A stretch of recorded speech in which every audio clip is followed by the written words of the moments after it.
Civic ভলেন্টিয়ারের দাদাগিরি, পুলিশের তোলাবাজি এই সমস্ত কোনো ঘটনাই আমাদের কাছে নতুন নয়। তবে এমনই এক ভিডিও এবার সামনে এসেছে যেখানে দেখা যাচ্ছে ঘুষ দিচ্ছে না বলে মারধর করা হচ্ছে। দেখুন, বলুন, আপনারা বলুন এইভাবে যদি হুগলির ডানকুনিতে লরি থামিয়ে টাকা চায় এক সিভিক ভলেন্টিয়ার। হ্যাঁ, ক্যাশ টাকা, কোনো ফাইন নয়। কিন্তু ড্রাইভার ও খালাসি বলে কেস দাও, কিন্তু কোনো টাকা দেব না। এই শুনেই সিভিক ভলেন্টিয়ার লাঠি নিয়ে মারতে শুরু করে। দেখুন,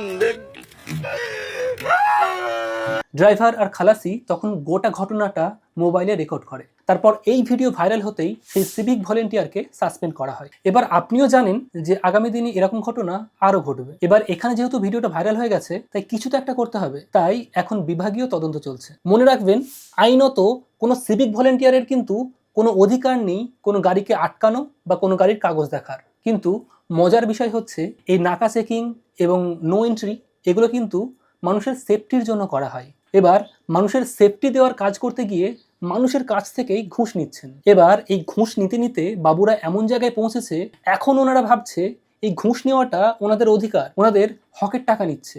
আর আপনারা জানেন এই টাকা কিন্তু সিভিকরা একা নেয় না। মুখ্যমন্ত্রী যেমন বলেছিলেন, সবাই ভাগ করে খাও, ভাগ করে খাওয়ার চেষ্টা করো, একা সব খাবো হয় না।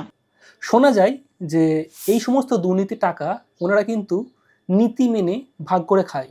এবার প্রশ্ন হচ্ছে, ওনারা এই যে নাকা চেকিং বা রাস্তা নো এন্ট্রি করে রাখেন, এগুলো কি মানুষের সেফটির জন্য, নাকি ওনাদের টাকার প্রয়োজন হয় বলে এগুলো করেন?